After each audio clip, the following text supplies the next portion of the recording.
Sabang sampai Merauke, Indonesia itu sangat kaya sekali dengan keberagamannya. Indonesia memiliki fondasi yang kuat melalui Pancasila, Bhinneka Tunggal Ika, dan semangat gotong royong.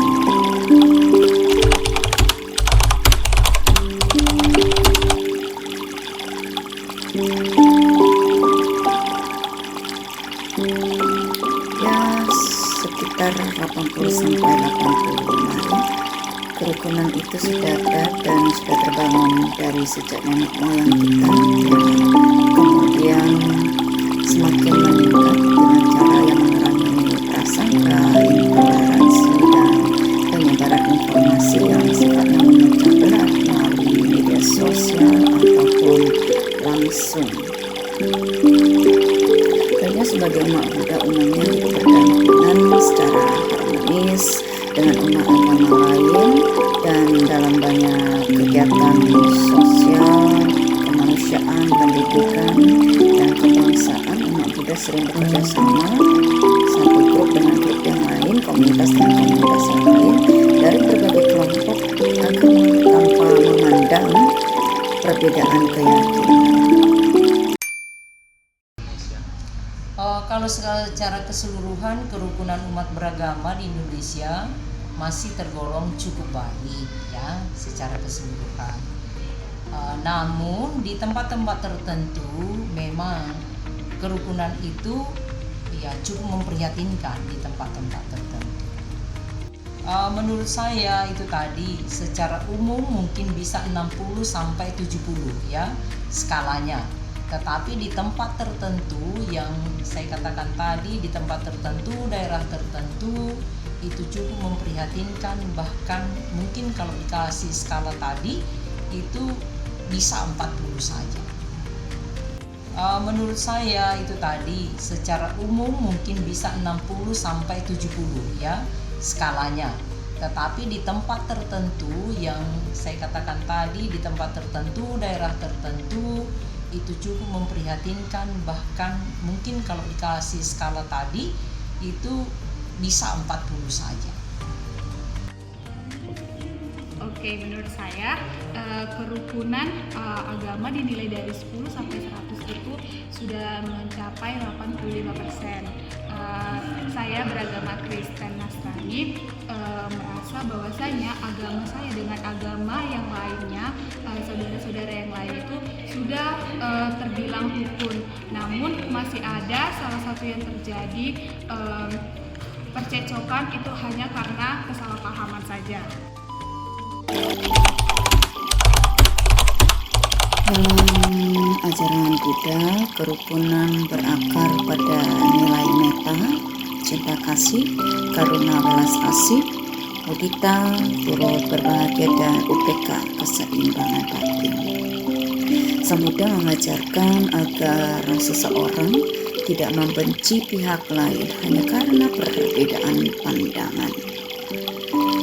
Ya, di dalam Dhammapada disebutkan bahwa kebencian tidak akan pernah berakhir dengan kebencian. Kebencian hanya akan berakhir dengan cinta kasih. Dari kutipan Sukawala Sutta, juga Kosala Sutta, kita bisa mengimpun di sana Buddha menekankan betapa pentingnya menghormati sesama, menjaga ucapan yang baik, tidak memfitnah dan tidak merendahkan keyakinan orang lain. Bagi umat Buddha, tentu kerukunan bukan berarti semua agama itu harus sama atau memeluk agama yang sama, tetapi mampu hidup berdampingan dengan saling menghormati perbedaan yang ada. Ya, kalau menurut ajaran agama saya, yaitu agama Islam, jadi kerukunan antar beragama ini dikaitkan dengan surah Al-Kafirun, yaitu adanya saling menghargai agama satu dengan agama yang lain. Jadi tidak ada unsur paksaan, tidak ada unsur pengaruh apapun terkait dengan agama-agama. Jadi kalau agama saya Islam, maka saya fokus pada umat Islam. Ketika agama yang lain juga harus fokus kepada agama sendiri. Artinya tidak ada penyimpangan antara agama. Kami dalam agama kami diajarkan untuk saling mengasihi, saling mencintai satu sama lain, maupun umat yang kecil maupun yang besar. Terima kasih. Cara menghormati keberagaman, ada beberapa hal yang dapat dilakukan. Misalnya mengembangkan sikap saling menghormati, saling menghargai. Setiap orang memiliki hak untuk menjalankan keyakinannya masing-masing yang berbeda. Kemudian bisa juga memperbanyak diskusi, dialog, dan komunikasi sehingga dapat meminimalisir konflik yang muncul karena kesalahpahaman. Lalu yang ketiga, bisa mengedepankan nilai kemanusiaan. Contoh, ketika terjadi bencana atau kesulitan sosial, seluruh umat beragama dapat bekerja sama satu dengan yang lain, saling membantu. Keempat, menghindari ujaran kebencian dan provokasi, terutama di media sosial yang sering menjadi sumber konflik. Yang kelima, mendidik generasi muda tentang toleransi dan keberagaman. Pendidikan merupakan investasi jangka panjang bagi kerukunan bangsa dan negara. Seperti tadi yang saya katakan, bahwa agama Katolik mengajarkan bahwa kita secitra sama dengan Tuhan yang menciptakan kita. Jadi ketika saya melihat dirimu yang walaupun berbeda agama dengan saya, namun saya melihat Allah di dalam dirimu, karena kamu juga adalah ciptaan Tuhan. Jadi kita harus saling menerima, itu sangat ditekankan oleh ajaran agama Katolik. Jadi cara menciptakan agar agama saya dengan agama yang lain, antar agama lah pokoknya, cara menciptakannya itu kita harus tetap saling mengasihi, kita harus tetap saling mendukung, tidak menyalahkan atau mendorong agama lain gitu. Jadi biar tetap rukun, kita harus tetap berkomunikasi dengan agama yang lain, jadi tidak ada kesalahpahaman di antara agama yang lain dengan agama yang lain, sehingga tidak menyebabkan keributan. Ya, kalau untuk apa yang harus dilakukan oleh umat untuk menjaga kerukunan agama, artinya kembali kepada masing-masing agama.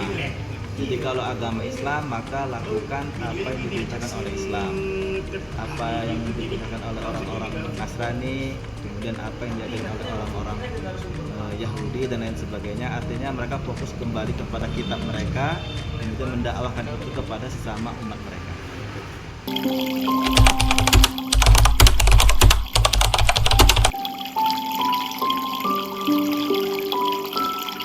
Ya, kerukunan mulai dari diri sendiri tentunya, ya, mulai dari diri sendiri. Jadi setiap individu hendaknya menjaga ucapan agar tidak menyakiti hati orang lain, kemudian tidak mudah terprovokasi isu-isu ya tentang pembedaan agama. Kemudian yang ketiga bisa belajar memahami perbedaan yang ada, karena memang kita Bhinneka Tunggal Ika, berbeda-beda tetapi tetap satu juga. Prinsip ini yang membuat kita menjadi satu ya. Yang keempat, bisa mengembangkan cinta kasih yang tulus kepada semua makhluk tanpa pembedaan agama, suku, ras, golongan, kelompok. Yang kelima, bisa menjadi teladan dalam kehidupan sehari-hari.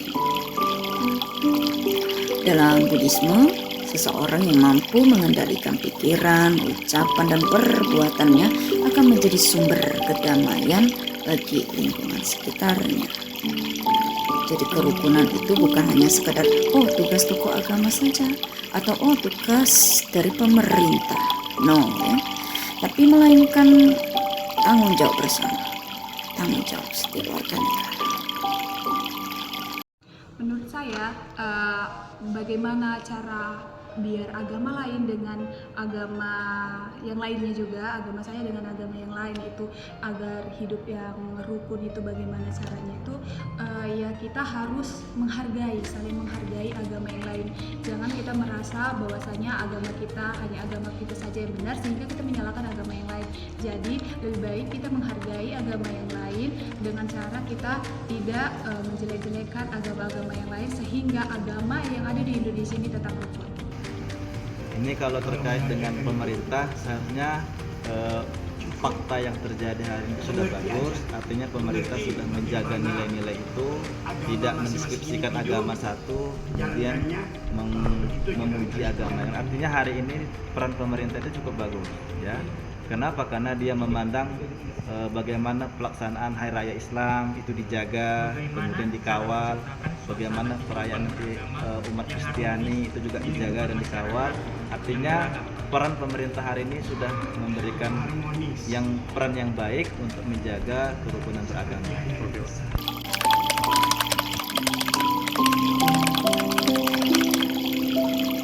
Peran pemerintah dalam menciptakan kerukunan agama ya tentu menjalankan sesuai dengan undang-undang yang ada.